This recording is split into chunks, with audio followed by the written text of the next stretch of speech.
Assalamualaikum warahmatullahi wabarakatuh. Saya Andi Tendriawaru Asnur dengan NIM 2019-31015 kelas E1. Di sini saya akan memaparkan sebuah tugas sistem multimedia, yaitu memaparkan pahlawan yang berada di daerah saya, Makassar, Sulawesi Selatan, Sultan Hasanuddin. Sekilas tentang Sultan Hasanuddin. Sultan Hasanuddin atau biasa mendapat julukan Ayam Jantan dari Timur. Lahir 12 Januari 1631 dan wafat 12 Juni 1670. Sultan Hasanuddin adalah Sultan Goa ke-16 dan pahlawan nasional Indonesia yang terlahir dengan nama Muhammad Bakir I Malombasi Daeng Matawang Karaengbonto Mangape. Setelah menaiki tahta, ia digelar Sultan Hasanuddin. Setelah meninggal, ia pun mendapat gelar Tumenaga Ribala Pangka. Karena keberaniannya, dia dijuluki De Hanjes van het Oosten oleh Belanda yang artinya ayam jantan dari timur.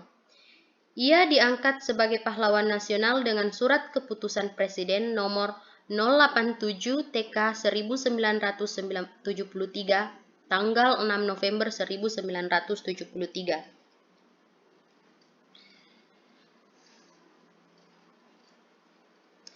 Biografi. Sultan Hasanuddin lahir di Makassar pada 12 Januari 1631. Dia lahir dari pasangan Sultan Malikus Said, Sultan Goa ke-15, dengan Isabe Tomo Lakuntu. Jiwa kepemimpinannya sudah menonjol dari kecil. Selain dikenal sebagai sosok yang cerdas, dia juga pandai berdagang. Karena itulah dia memiliki jaringan dagang yang bagus di Makassar, bahkan dengan orang asing.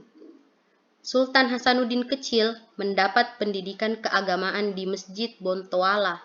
Sejak kecil, ia sering diajak ayahnya untuk menghadiri pertemuan penting, dengan harapan dia bisa menyerap ilmu diplomasi dan strategi perang. Beberapa kali dia dipercaya menjadi delegasi untuk mengirimkan pesan ke berbagai kerajaan.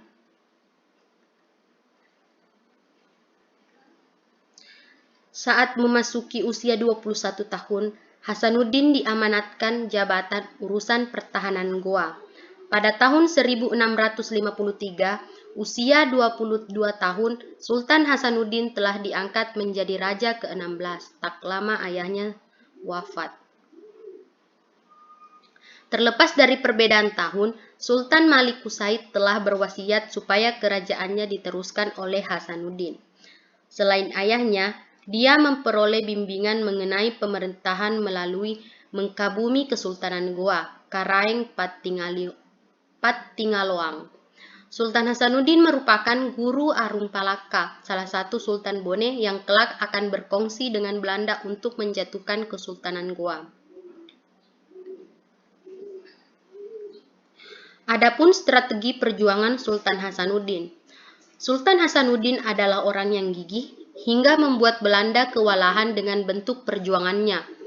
Bentuk perjuangan Sultan Hasanuddin nyaris tak bisa ditembus apalagi dikalahkan oleh Belanda. Strategi-strategi Belanda tak berhasil meruntuhkan kerajaan Goa. Di sisi lain, perjuangan Sultan Hasanuddin mendapat dukungan penuh dari masyarakat Goa yang bersatu untuk mengusir penjajah Belanda. Bentuk perjuangan Sultan Hasanuddin memang amat tersistematis. Ia menggabungkan seluruh kekuatan kerajaan yang berada di wilayah timur untuk menghadapi Belanda. Adapun kekalahan Sultan Hasanuddin. Selain melakukan pertempuran secara langsung, rupanya Belanda juga menggunakan taktik lain melalui perundingan perdamaian namun menguntungkan pihak Belanda. Sultan Hasanuddin selalu terang-terangan menolak secara tegas perundingan perdamaian yang merugikan Goa. Terkadang Belanda melanggar perjanjian karena tak berhasil mengelabui Sultan Hasanuddin. Saat pertempuran fisik, Belanda selalu berupaya menghancurkan kerajaan Goa. Dan akhirnya, upaya Belanda pun berhasil. Lama-kelamaan Sultan Hasanuddin semakin terdesak. Tapi, ia tak ingin Goa jatuh ke tangan Belanda. Hingga akhirnya Ia bersedia mendatangani perjanjian Bungaya. Perjanjian itu belakangan ini membuat rakyat Goa menderita.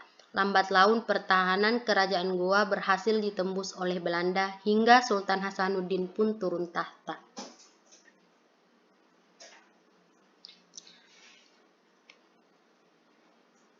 Perlawanan Sultan Hasanuddin melawan VOC. Pada pertengahan abad ke-17, Kompeni Belanda atau VOC berusaha memonopoli perdagangan rempah-rempah di Maluku.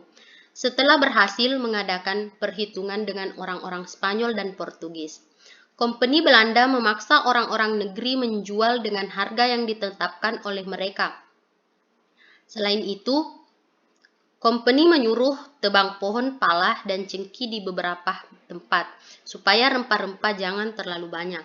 Maka Sultan Hasanuddin menolak keras kehendak itu, sebab yang demikian adalah bertentangan dengan kehendak Allah, katanya.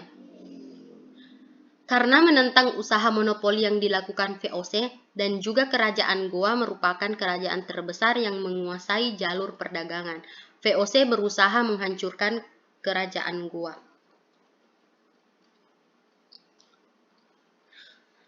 Adapun perang melawan Belanda dan Sultan Hasanuddin pun turun tahta. Pada tahun 1660, VOC Belanda menyerang Makassar, tetapi belum berhasil menundukkan Kesultanan Goa. Tahun 1667, VOC Belanda di bawah kepemimpinan Cornelis Pilman beserta sekutunya kembali menyerang Makassar. Pertempuran berlangsung di mana-mana hingga akhirnya Kesultanan Goa terdesak dan semakin lemah. Sehingga dengan terpaksa, Sultan Hasanuddin menandatangani perjanjian Bungaya pada 18 November 1667 di Bungaya. Goa yang merasa dirugikan mengadakan perlawanan lagi. Pertempuran kembali pecah pada tahun 1669. Belanda yang dibantu dengan tentara luar berhasil menguasai benteng terkuat Goa yaitu Benteng Somba Opu pada 24 Juni 1669.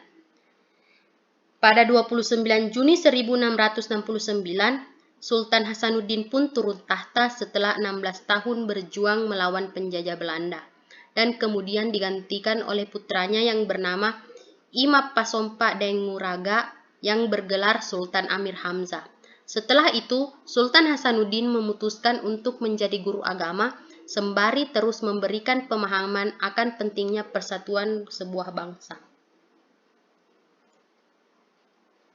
Mungkin itu saja yang dapat saya sampaikan mengenai Sultan Hasanuddin. Terima kasih.